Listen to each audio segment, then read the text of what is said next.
सीता अग्नि से द्रौपद रानी, धरती से जन्मी सीता अग्नि से द्रौपद रानी, दोनों के बीच की अलग है कहानी।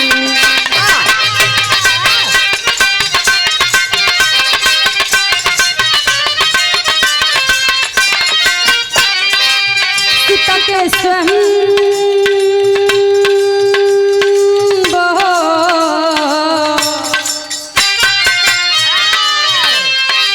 सीता के स्वयंवरों में धनुष आया था, सीता के स्वयंवरों में धनुष आया था, द्रौपदी के स्वयंवर मछली लौट आया था।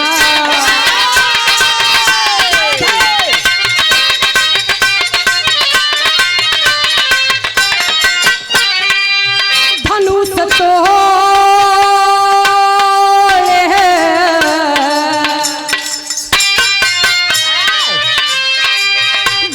तोहरे राम मीन बोध अर्जुन ज्वाला, धनुष तोहरे राम मीन बोध अर्जुन ज्वाला, खुशी से द्रौपदी गल में डाल जयमाला।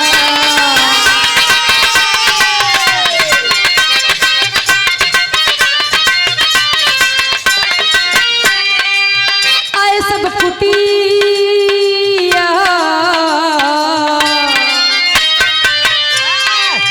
आए सब कुटिया पे जहाँ थी कुंती माई, आए सब कुटिया पे जहाँ थी कुंती माई, बोला है फल लाया हूँ बेटा बांट के सब खाई।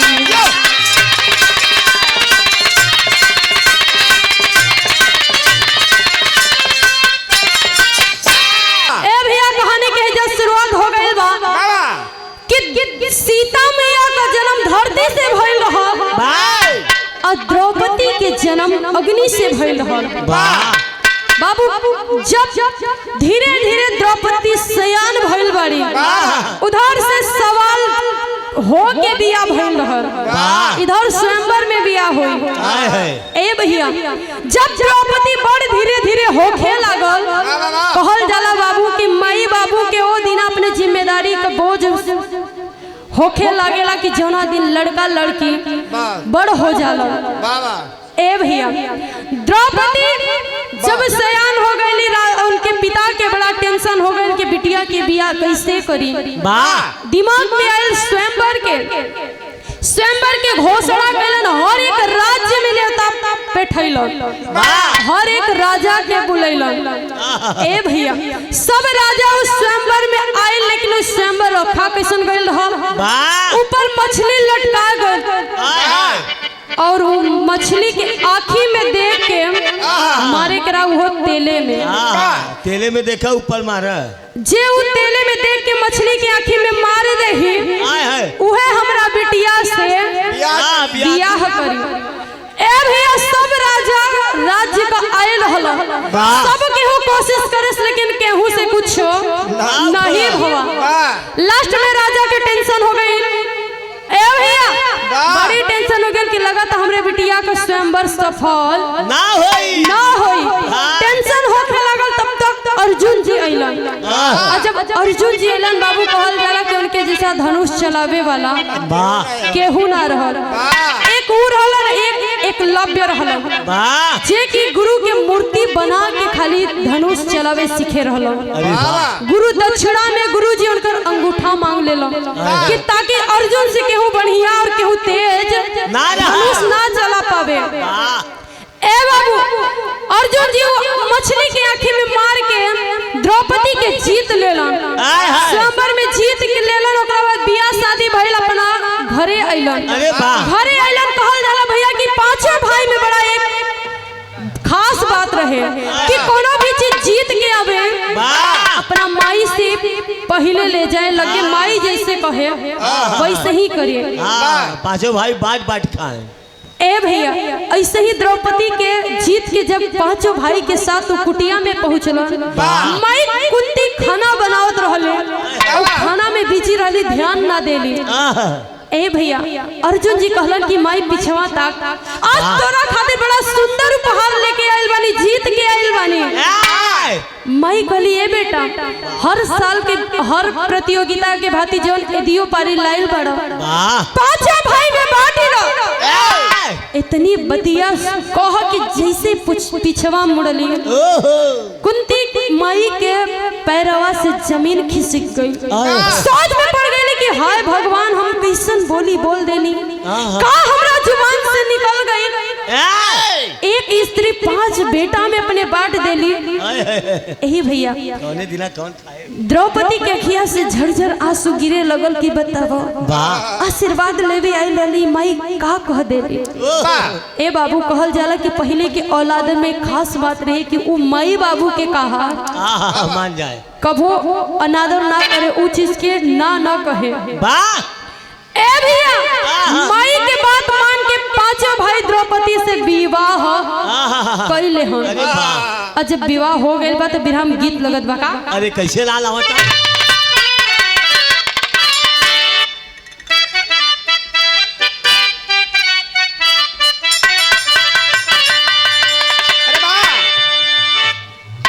कोनो मेहरारू कहे का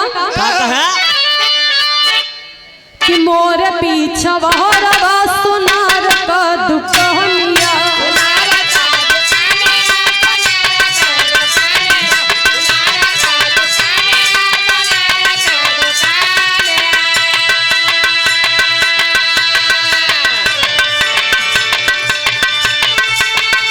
नथिया लड़ावे 3 पातियन के।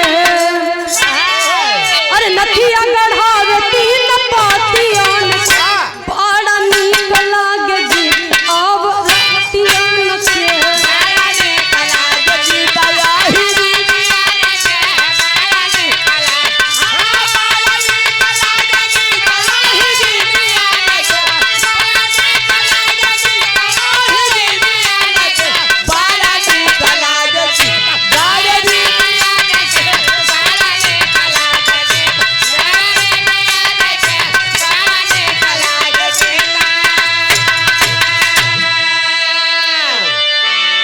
और क्यों का गीत नहीं बढ़िया लगा?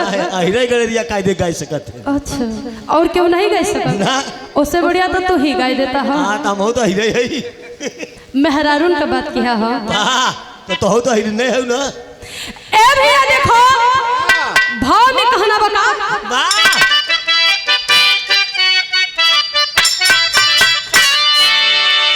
कि चम चम चमके द्रौपदी के बदनिया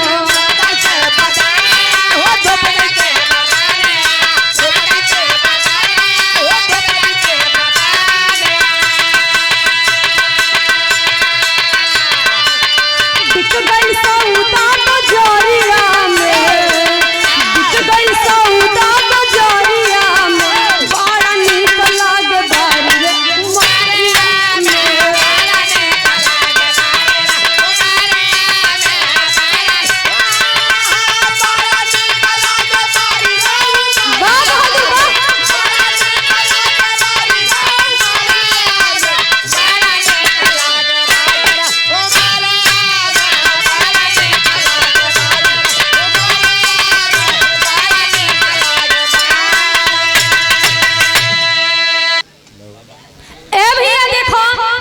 जब 5 भाई में द्रौपदी बट गईली कम उम्र में, नाजुक उम्र में। ए भैया अब द्रौपदी के साथे 5 भाई कैसे रहो? बड़ी दुविधा में फसल बहन जा कि 5 पति और 1 पत्नी एक साथ कैसे रही हो? नियम लागू होता, कैसे लागू होता भैया? कैसे?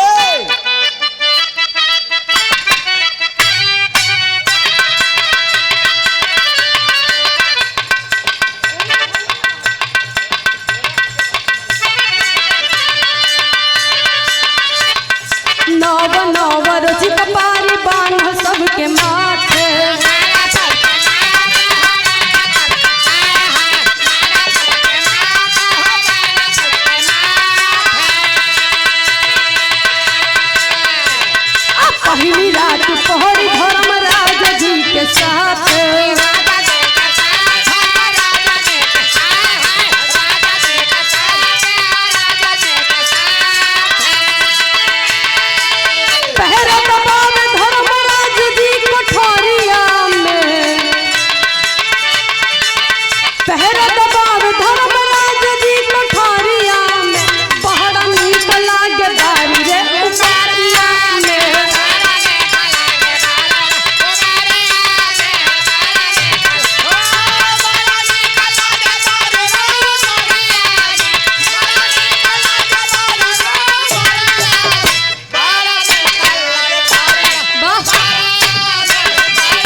साथे रही हो बाबा कि मान लो कि धर्मराज जी के साथ है द्रौपदी है ती जान लो कि चारों जने का भाभी लगे हैं और जे द्रौपदी के कमरा में रहे ओकर 9 दिना बहरे चप्पल यानी पादुका छोड़ के जाए हां जे ओलिया 9 दिना रहे हुई में। हां अरे बाप रे 9 रोज का पारी बनल बा भैया। अब पारी बन ही गए। अब पहला राते पड़ी बहन धर्मराज जी के साथे और जब धर्मराज जी के साथे पड़ल बहन तो ही कच्छ के बहरे भीम पहरा देते। अरे वाह ए भैया संजोग से वो कच्छ को खिड़की खुलल गर्मी लगत रहा हवा जावे तो खोल दे रहे खिड़की खुलल रह गई। अब देखा भीम पहरा दे तो उनकर खिड़की पे निगाह गइल और जब निगाह गइल तो सोचें कि देख ली कमरवा में देखिए भैया क्या करत है। ए भैया जाके वो खिड़की में झांके की कैलन कोशिश और जब कैलन कोशिश तो उनकर अखियां खुले की खुलल रह गइल। सोच में पड़ गए कि बताबो हम का देखत बानी हमरे अखिया पे भरोसा ना होत बा। भैया गन का करे तो का करत है भैया हमार मेहरारू को पैर दबावता है वाह बतावा हमरे तनी टेंशन होत बा कि दुनिया का कही। ए भैया जो भैया आदत धराई दे हुए महू करे पड़े। भीम का पूरा रात सोचे में बीत गइल बा पहरा के देवे के कहे के दिमाग में टेंशन छा गइल बा कि धर्म का देवता भैया हमारे धर्म का ज्ञानी और जो मेहरारू के चरण में भुला गइलन तो होत कब भैया बिरहम गीत लगत बा।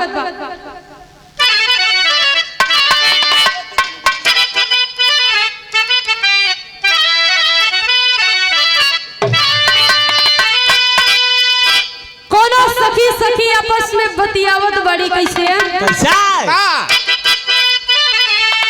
अरे जियो क्या बात है। अरे जुगल जोड़ी हो जुगल जोड़ी कि दोनों पनिया के जानी हो दोनों पनिया के जानी जुगल जोड़ी दोनों पनिया के जानी।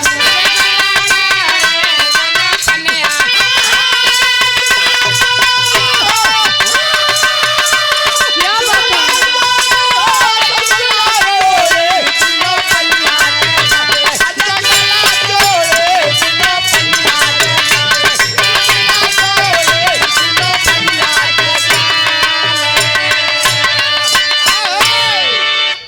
लेकिन भाव में कहना बता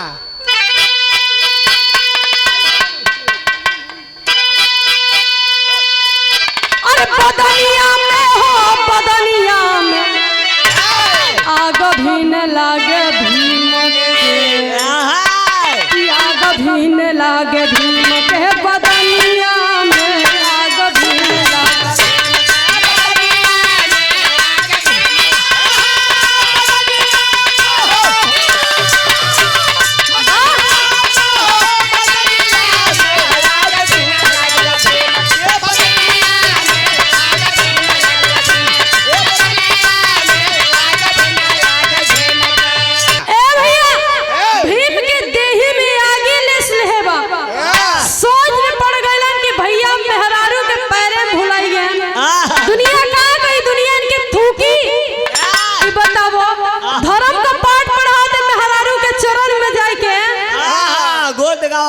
भुलाई गए हैं दुनिया के इनके कुछ समझ में नहीं आता लोग देखिए कहाँ कही भैया तो देखा था पक्का महल बसुआ हो गया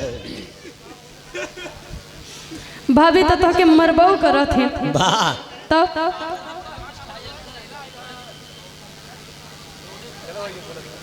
लेकिन कहना बहाना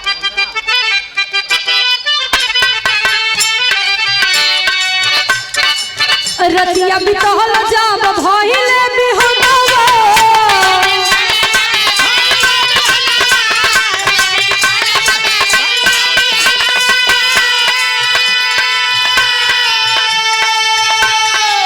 बैठ पाँच भाई बोल भीम के समनवा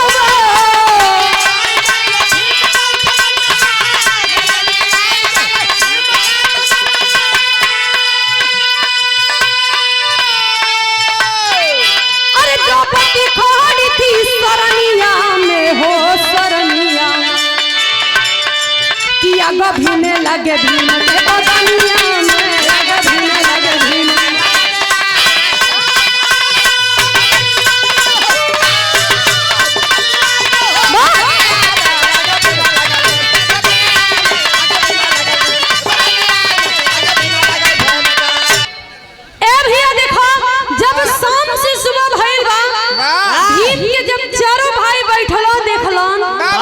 सोचलन कि भीम का भइल काहे ऐसे बैठल बड़ा मन मार के भीम मने मने सोचत हन कि का बताई हाय हाय कि हम का देखेल ह अब तो नौबत हमारे ऊपर आए ए भैया तब तक सोचन कोशिश करे के बतावे के तब तक समनवा से आई के द्रौपदियों खड़ी हो गई भीम का और मन अंदर ही अंदर शर्माता सोचत हन कि बतावा 9 दिना बाद हमारा टाइम आई तो भौजी पर सब बनवा के खड़ी हो गई मन में विचार करत हन कि कही तो कही कैसे कौने मोहे कही कि बतावा बड़का भैया मेहरारू का गोड़ दबावत है बेचारू झूठाई मने में एक बात रख दें कि सुना हम एक राती की सपना देखा है बड़ी भयंकर सपना देखा बताओ बतावे लायक नहीं बटे तब चारों भाई कहते हैं कि बताओ कैसन बटे तू इतना टेंशन में आ तब हमने जानो तेरी से कहना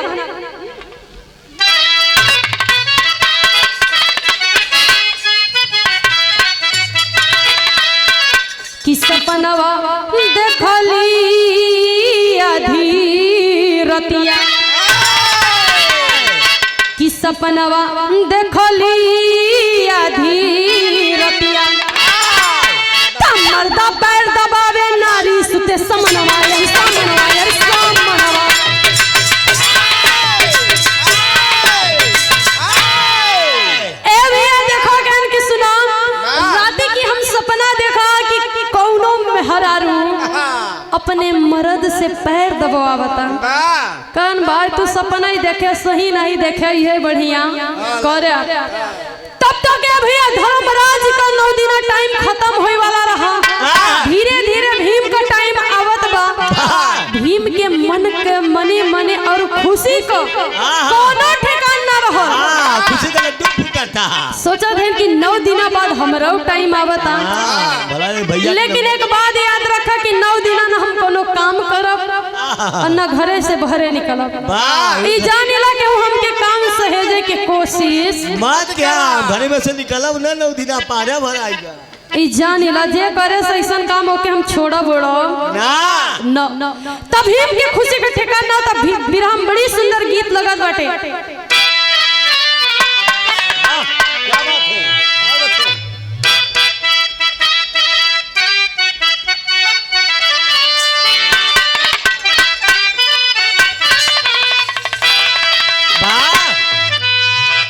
कि कहत बानी भारत के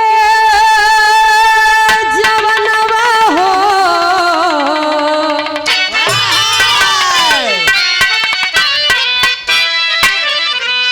कि कहत बानी भारत के जवनवा हो कि कहत बानी भारत के जवनवा हो सजनवा हो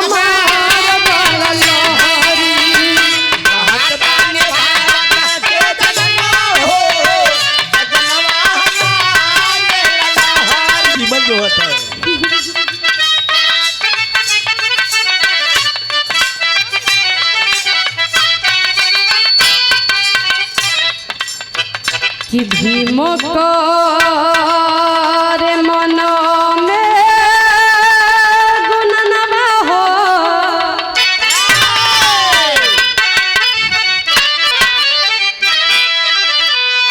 कि भीम को रे मन में गुणनवा हो कि भीम को रे मन में गुणनवा हो दीवानवा हो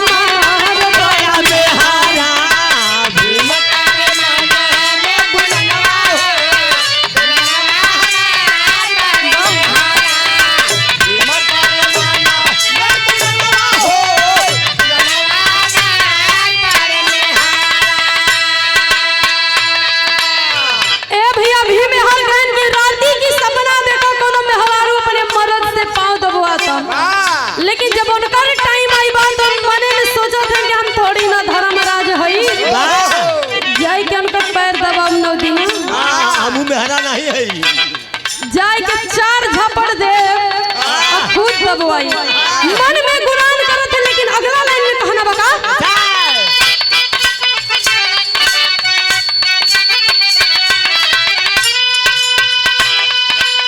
सेजिया पे जाके भीम पहले सुत जाई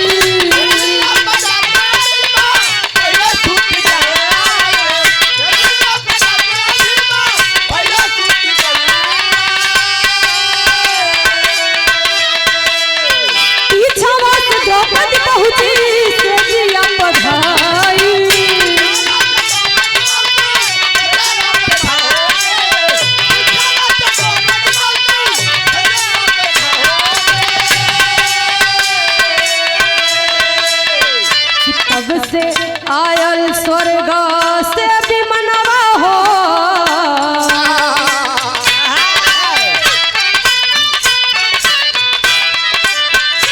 तब से आयल स्वर्ग से भी मनवा हो सजनवा हमार बड़ में हो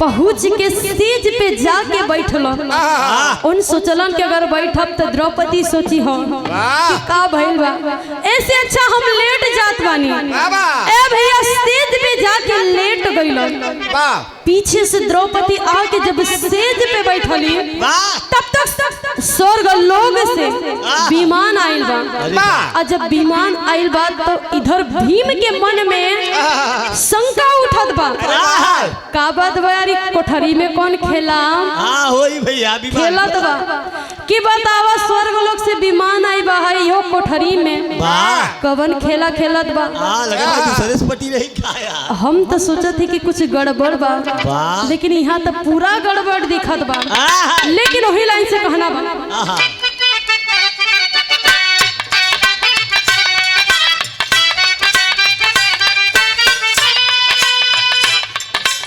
बैठी विमान पर द्रौपदी गुजरिया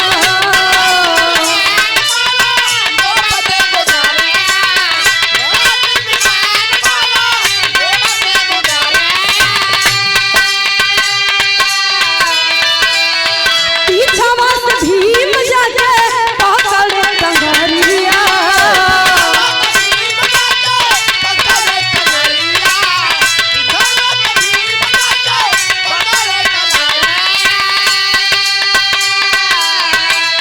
द्रौपदी संग पहुँचे इंद्र सनवा हो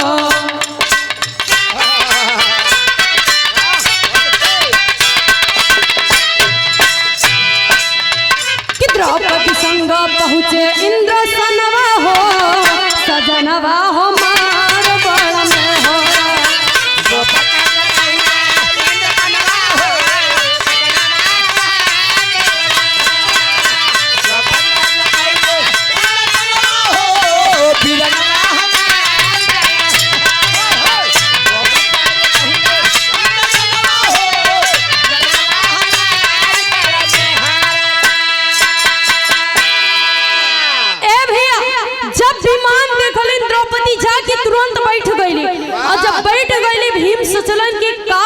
जब तक हमहू ना देखब तब तक पता ना चले कि कौन खिचड़ी कोठरी में पकता जैसे ही विमान चले लगल द्रौपदी का पांव धोई के पहुंचला इंद्रलोक और जब इंद्रलोक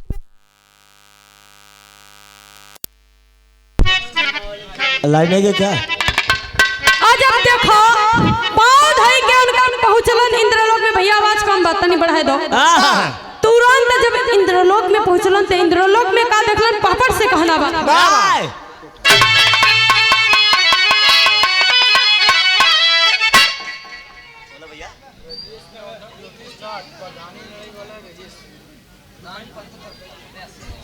आप प्रधान पद के प्रत्याशी आप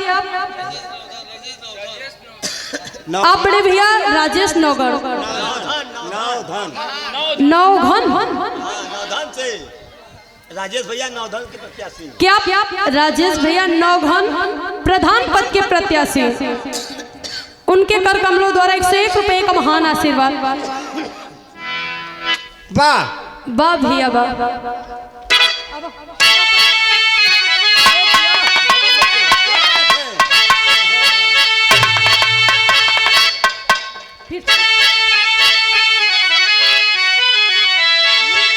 अरे करे आरती, अरे करे आरती ब्रह्मा विष्णु शिव दानी द्रौपदी रानी।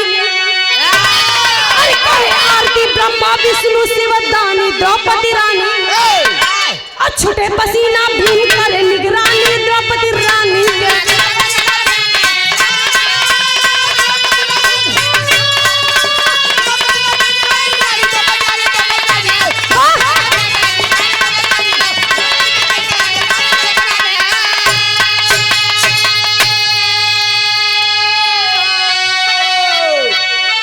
कि देख रहे सब भीम तमाशा निहल न रूप बनाई हो। और छम छम बाजे पाँव में घुंघरू और सब ही गए लुभाई हो। और बोले शिवदानी वर मांगो मनमानी द्रौपदी रानी। और बोले शिवदानी वर मांगो मनमानी द्रौपदी रानी। अब महाभारत का रचना युद्ध सैलानी द्रौपदी रानी से।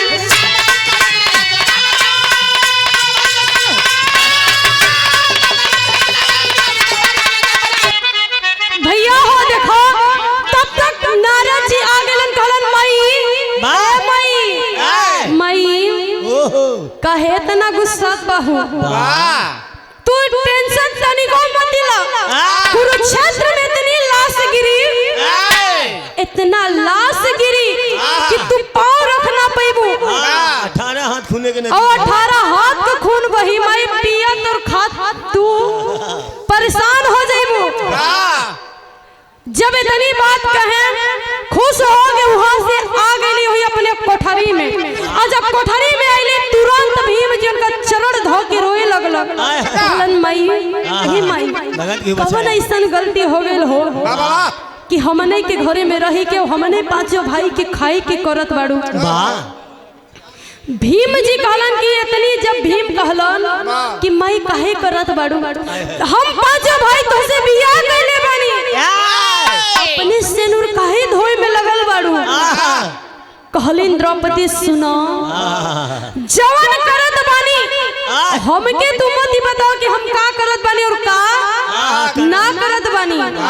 और एक चीज याद रखी हो, जवन तू इंद्र लोक में देखले बाड़ो सुनले बाड़ो, अगर यही जागर चारों भाई में से केहू के पता चलो चार के पहले खाब बाद में खाब, लेकिन तोह के पहले खाब याद रखी हो। भीम शांत हो गई। कुछ दिन बाद भैया महाभारत का युद्ध शुरू हो गई। युद्ध शुरू हो गई, लाश पे लाश सटत जात बा भैया। पूरा दिन लाश गिरत बा, शाम की लाश गायब। अरे वाह, कहाँ जाता पता नहीं चलता। अब अर्जुन की बात में खटके लागल और सोचे में मजबूर हो गए इतनी लाश गिरता कि बताओ दिनवा में हमने लड़के जाती, रात भरे में पूरा कुरुक्षेत्र का मैदान खाली हो जाता। हाथ नहीं है। उनके सोचे मजबूर तुरंत जाके कन्हैया के लगे गइलन। कहलन प्रभु ए प्रभु ए कैसन लीला बाटे कि रात भर में पूरा लाश पूरा कुरुक्षेत्र का मैदान साफ हो जाता। न तो खून का पता चलत बा न लाश का। कहन कृष्ण भगवान जी के 12 बजे उठ के जाए के कुरुक्षेत्र मैदान में देखबा तो के पता चली जाई कि कहाँ लाश जाता और के खून पियता। ए भैया 12 बजे राती की अर्जुन उठ के जाए के कैलान जैसे केवाड़ी खोल के निकलन, बगनिया से द्रौपदियों निकल ली। कहलन कि बताओ हम तो जाते हैं ये कहाँ याद रतिया कि कहाँ जात बा बताओ आधी राती की मेहरारू कतो बहरे जाली जाता चमन भैया घरे मन में खटके लगल सोचे लगल कहलन कि बाद में कुरुक्षेत्र मैदान में जाब पहले इनके देखब कि इन कौने दिशा में जाते पीछा करे लगलन भैया दोनों जने के कई मंजिल ओनहु कुरुक्षेत्र मैदान में जाके बीचों बीच खड़ी भइले और जब द्रौपदी बीचों बीच खड़ी भइली भैया अर्जुन के चक्कर आवे लगल सोचे लगलन कि बतावो हमने कितना करेजा नावा कितना लाश के बीच में जाके खड़ा हो जाई एगो नारी को देखा हिम्मत जाके बीचों बीच खड़ी भइल बा इतने कहत मान तब तक आगे ले अपना असली रूप में और जब असली रूप में आइली भैया विराट रूप में लाश पे खाए लगली और खून अजूरी से पिए लगली अर्जुन जी बेहोश खा के रुकलो ओकरे बाद जाके कन्हैया के लगे बात कहलन तब खड़ी से कहा अरे वाह बहादुर हो क्या बात है तब भेदिया बतावे तब मुरारी लहरी भेदिया बतावे तब मुरारी लहरी सारी लसिया के खात बतोहर में हर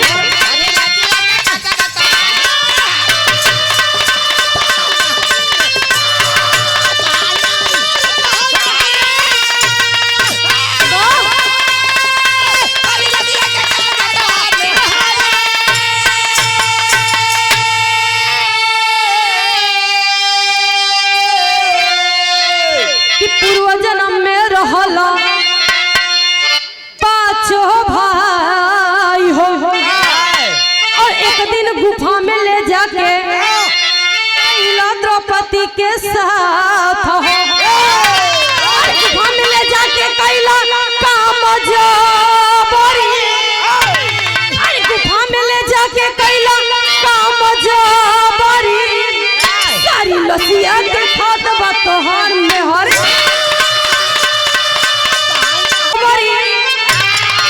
गुफा में ले जाके कैले काम जबरी सारी लसिया के खात बा तोहर में हर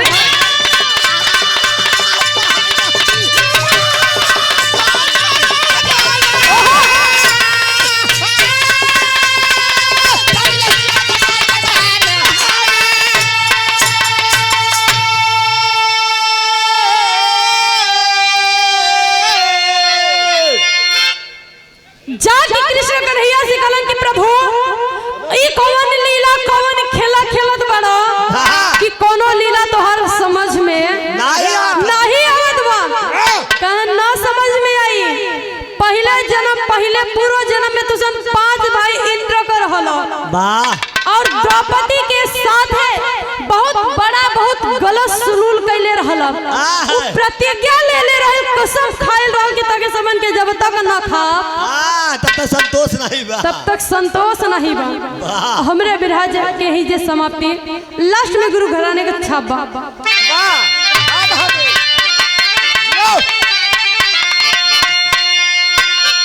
कि गुरु बिहारी गुरु गणेश गुरु रामलाल मोर पा